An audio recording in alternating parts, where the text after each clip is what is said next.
What's going on, guys? Welcome to week number 12 preview video. In this one, we're going to be checking out ACU and Denver Tech recruiting boards. All right, ACU, the newly minted number 2 team in the country. Let's check it out.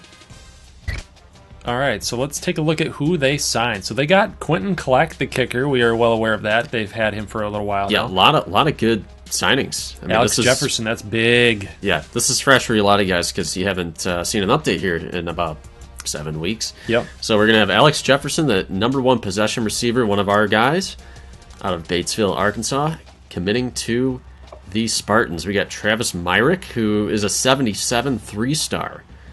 Interesting. But we got him, Adam McDaniel, safety out of Texas, going to ACU. Tommy Roth is kind of I think we've had him for a while. Another guy that ACU will, in all likelihood, get here. Aiden Mitchell, one of our players. Yes, and actually there's some drama surrounding Aiden Mitchell. Is there? His cousin is Kyle Mitchell, who is a receiver for ACU as well. Okay. Now, the drama is that they actually have a family feud going on. Yeah. And Aiden and Kyle, they don't like each other. Okay. So are they going to end up on the same team? They are actually he's going to go ahead and play on the same team. Well, Aiden's more of the alpha male in that family. Okay. So he basically is going to ACU to be like, okay, Kyle, I'm coming to ACU. You can leave. How do you know all this? You can leave. You got the inside scoop on all this? We have the inside scoop. We actually have a beat reporter for ACU. Yeah. All right. AKA Be Fearless. Okay. So well, it's good to see he's going to ACU. He chose them over Little Rock. Look at him. He's 6'2", 205. Yeah, so yeah, he's a big time player. He's a big dude, and it'll be interesting to see what Kyle does. Okay. How about that?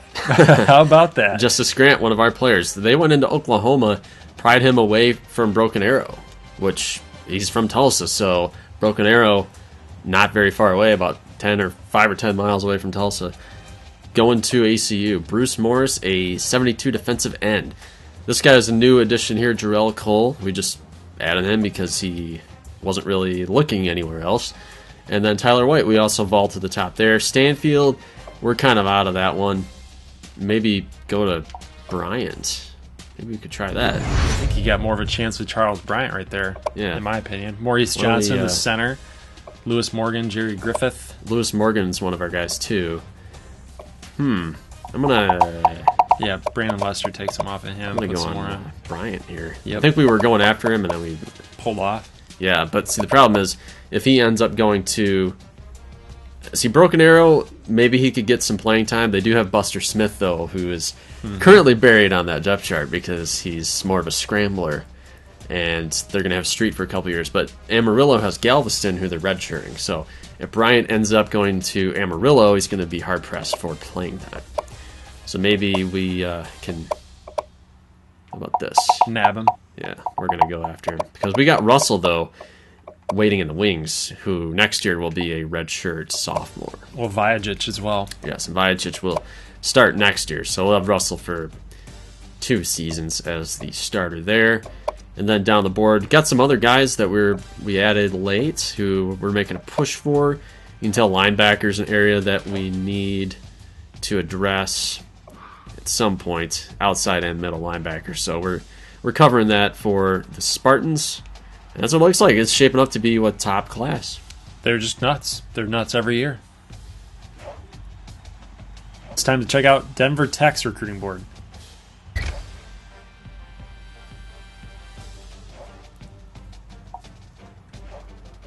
And what's pretty interesting about Denver Tech's recruiting board is that ACU is actually killing it, where Denver Tech only has 1 loss on the season.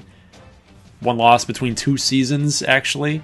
Yeah. And they're not signing anybody. Right. We're not getting a lot of signees. Here's the issue is Denver Tech is actually surprisingly kind of on the younger side. Because you see that freshman quarterback there, Alex Matkovich. Okay, so they're fine at quarterback. 2 freshmen running backs, 3 freshmen, a wideout, 3 juniors, so their wideouts are all coming back. Look at the guards and tackles all coming back next year. Defense as well. some holes at linebacker that we are addressing with the targets that you see there.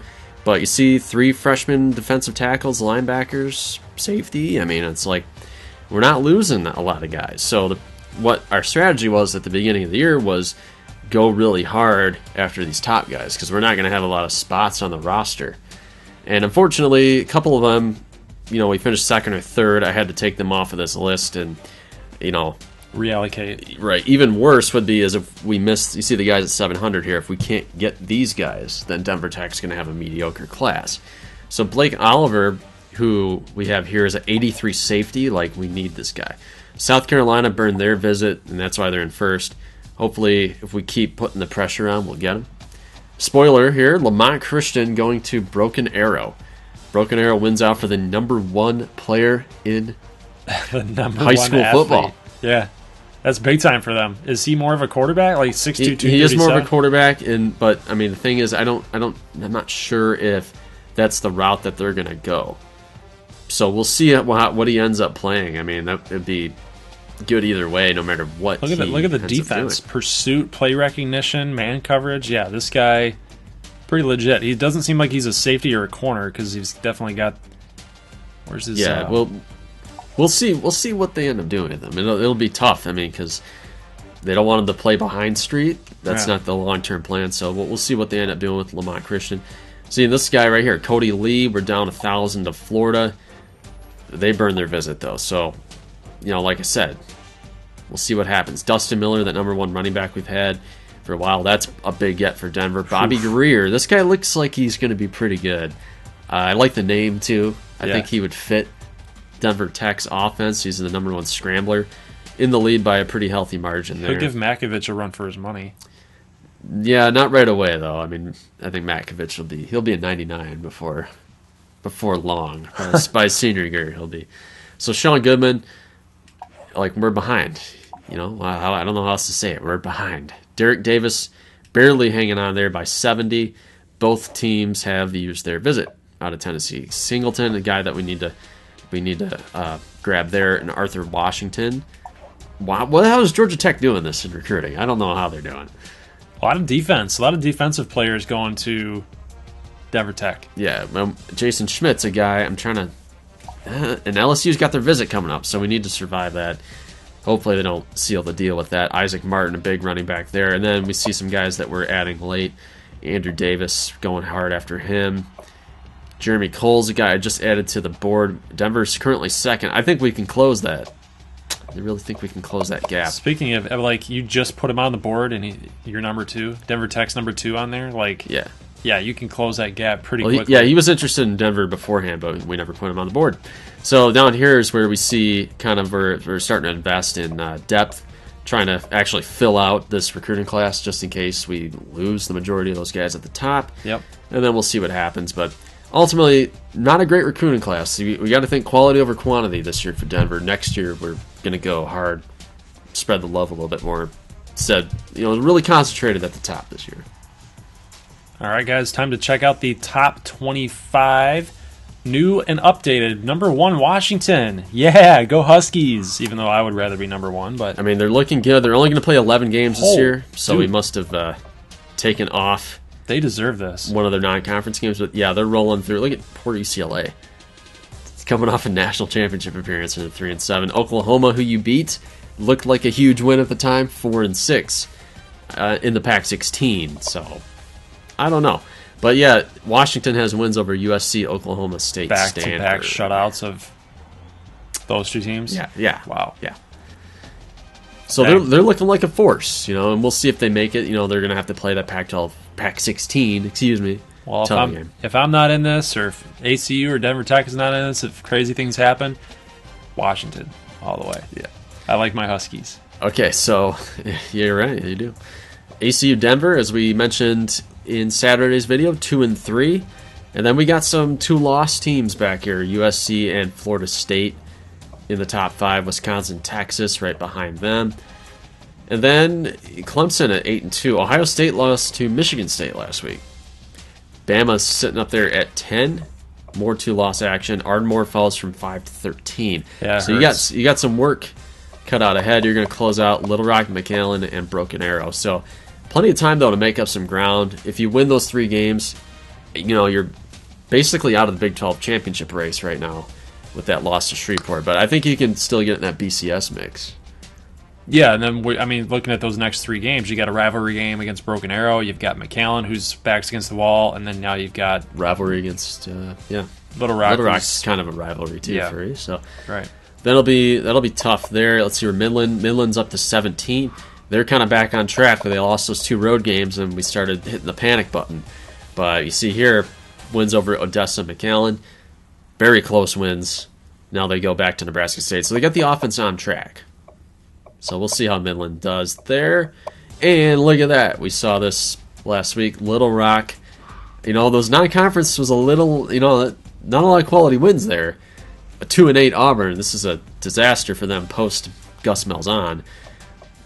I don't know if they have a top 25 resume. I think they're just going off the win-loss record. I don't know. Maybe that's good enough. Well, number 25. They might come out firing against us for sure, and then really legitimize it. Right. And then looking at the others receiving votes, no Big 12 teams.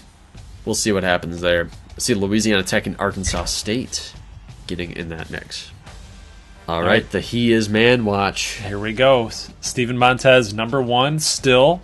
And then we got Drakini Timmons right on his coattails. Yeah, Colorado's having a good they're having a good year for Heisman candidates there. Gaskin in number 3. We see Stoudemire back in the mix with that huge game against Broken Arrow. 22 touchdown passes to 7 INTs, and then he's got 4 rushing touchdowns. What do you think of his campaign? Do you think he has a shot to make up all that ground? If they keep putting up like 56 points a game in their remaining schedule, or even 40. 40's fine. And if Stoudemire has a lot to do with it, then yeah, I think that he's got a legitimate shot. For whatever reason, the game really values passing yards for quarterbacks. And I don't know if Timmons basically got a vault because of the passing yards he had last week. Yeah, I agree. But he won it running the option. One thing that the Heisman formula values is winning. Yeah. You got to be in that top 25 and higher to be in the mix, and that's why Golston just fell off. Right. The numbers are still there, but his team's now 6-4. Yep. So Golston's out. So hopefully Timmons and Stoudemire keep moving up that board. I think they will. All right, time to check out Players of the Week. Let's go to the Big 12. Did not get national honors, but we saw Stoudemire and Mizell. Yeah, 2 picks for Eli Mizell, one of the best corners for Shreveport and in the Big 12 in general. Good performance by him. Yeah, he needs to write a thank you note to Shanahan. Yeah. Thanks for throwing me lollipops. But yeah, Stoudemire with those 5 touchdowns. Player of the Week on offense. Time to check out the injury report for the Big 12 teams. We've got Jamil Schmidt. He's now questionable, so he is making progress. Yes, it's been a long time. We forget. This guy was in the Heisman race last year, ran for so many yards. And he missed about. No, I think he played most of the year. He might have missed a game or 2, but he had 18-01 with 3 rushing touchdowns. And we see this year he had 14 carries and he got knocked out for 12 weeks, I think. So, it was unfortunate. Yeah. But, Denver, they got that stable of running back, so they're going to be good. And then Rondell Cooley almost back on the offensive line. Jarquez Holly probable. Should be okay to go. ACU is clean. Amarillo, we got Springer. 2 more weeks. Yeah. And they need him. But I don't know if he's going to come back in time. He's not going to be able to come back in time. It's going to be a little bit too late, I think. Ardmore, we're still healthy, so we're good. Broken Arrow's good. Kansas A&M. Gutierrez is almost back. That'd be good for him. You got to finish out that senior year strong. And then McAllen, we have Quintuple X Carter that's what I call him, probable. We need to give him a name. He's only a freshman, so he's going to be around for a while. We need to give him that name. Yeah. Kinnery, back to probable. He's been out for a while. And then Munoz, offensive lineman. Frankie Pritchett, we know, out for a while. And then Machado 1 week away. Shreveport has Plunkett, who's been out for a while. So no new names to add over the last couple weeks. That's good. Kind of a different feature than something that we've talked about in the past. Let's look at our coaching staff and their job security. Derek Cunningham is on the low end at Broken Arrow's offensive coordinator. You see he's jumbling things around. He knows that he's kind of on thin ice. Yes. But it might be working. It might be trending in the right direction. So maybe. Adam Moore, offensive coordinator for Amarillo, another team with a struggling offense. He's kind of, he's on thin ice as well. 24 points per game. And then what was Broken Arrow's points per game? 23. So that's job security is based on team wins and points scored. So obviously they're not getting a lot of wins and the points just aren't coming. So yeah. Yeah, that would be to be expected. Let's take a defensive coordinator. Ross Easley of McAllen has a 27 job security. Very, very bad situation there. Clarence Clark. So Amarillo might be panicking here. Yeah. If they don't make a bowl game, you might even consider the head coach might be a goner. Yeah, I mean, he's doing okay right now, but, a couple of these teams, they're definitely thinking, maybe we need to make a change here. So that would be interesting to see there. Amarillo is interesting. All of our head coaches are, they're at 100, so the Joe Barry's coaching staff, he might be feeling it, though, where it's like, well, we had a good year last year, but this year is not going as planned. Maybe I need to make a shakeup in case, because if we continue to struggle in 2019, now am I on the hot seat 2020? Yeah, you always got to be projecting ahead. That job security might be actually the head coaches basically looking at their staff and saying, you guys might have to go. Right. All right, we're just going to look at the conference standings before we get into the Week 12 preview. Yeah, Denver Tech, Nebraska State is still technically alive. Oh, God. We control our own destiny. Okay? The miracle team.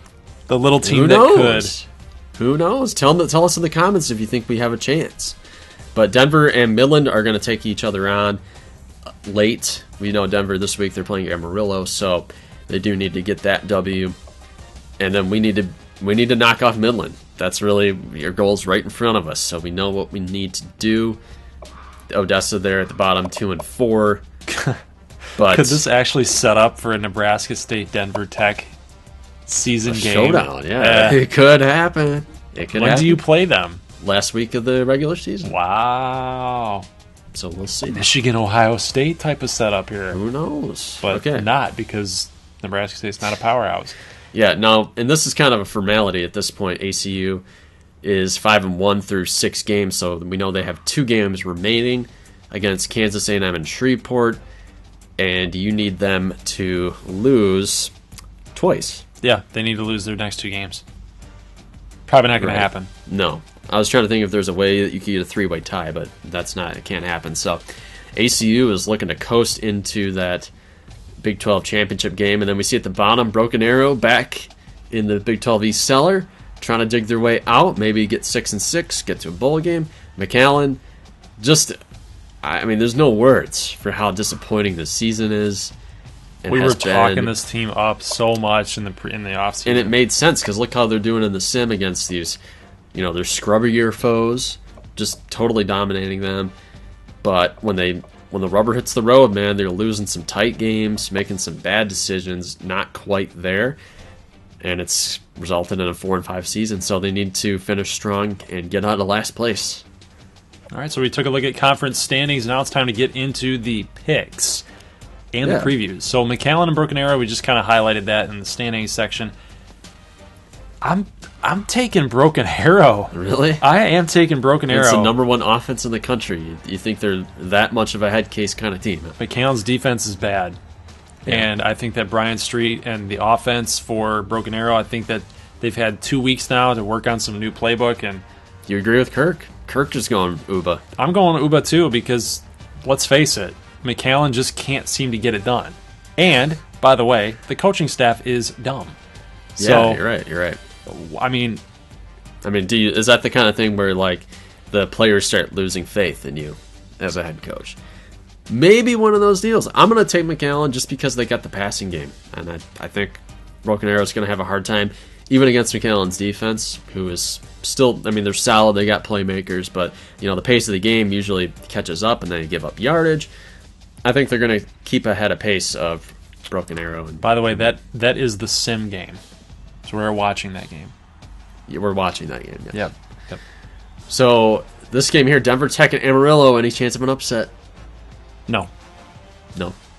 D.D. Dukes is not gonna be able to handle this defense. Jordy Williams gets another interception. Yeah, and, you're right. Subchansky gets another forced fumble. Randy Lowe, plays. Stephen Dixon. Yep. Through Keenan Timmons making linebackers miss all over the place. It'd be interesting to see if Schmidt plays. I think that's the big intrigue in this game. Maybe save Schmidt for another week. I would. There's really no point. I mean, you got Holly and Scroggins, so might as well. Yeah, I'm gonna go with Denver Tech. Not much analysis in there, but yeah, I think they'll handle Amarillo. Bad season for the Armadillos. Little Rock at Ardmore. We got a top 25 matchup, and you got Bradica coming to town. You need and Buchanan.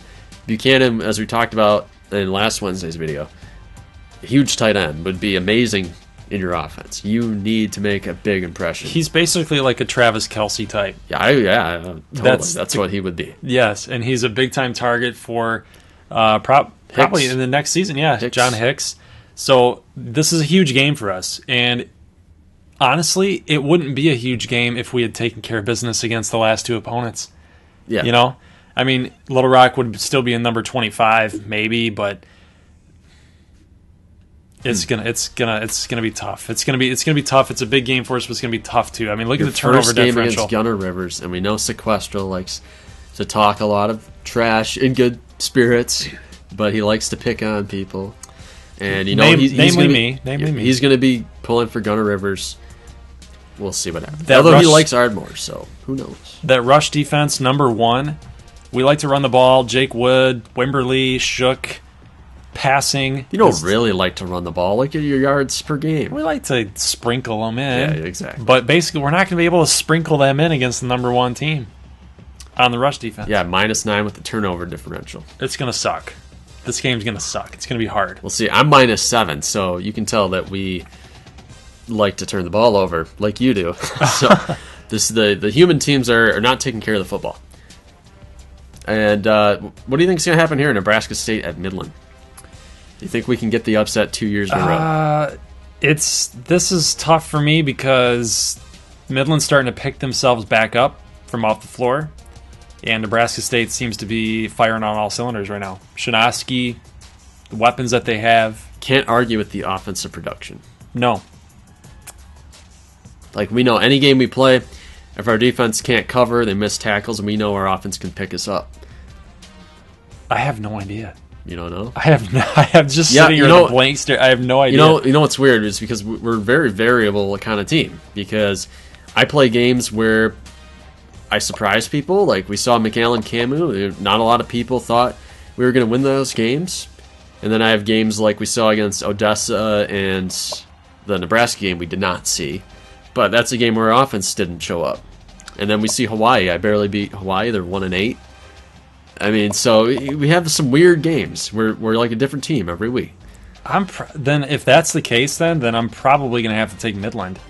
Just because no, I take that back. I'm going to take you. I'm going to take Nebraska State. Oh, man. And you know why though? Because when we watch Midland State's offense in simulation, they don't push the ball downfield like Odessa State does. Yeah. They like to do this dink and dunk type of thing. They like to get Wicks out running. Wicks has been running a lot this year. And I think Nebraska State will win this game. Okay. And now if this was a real-life game, I would take Midland State. Yeah, well, I'll pick Midland just to be different. So just to recap, I'm going to go McAllen, Denver, Ardmore, and Midland. And I'm taking Broken Arrow, Denver Tech, Ardmore, and Nebraska State. Okay. Let us know who you guys got in the comments. I'm interested to see what you guys are thinking this week. Yeah, and make sure you're putting your picks on the website, www.goldglovergaming.com, in the Team Builder section. Make your picks there. It'll be a Google Forms. I do ask that when you guys make your picks, make sure you're putting your YouTube channel name at the bottom so I know actually who's picking. And then we'll go from there. So we'll see you guys on Saturday for Week 12 action. As always, peace.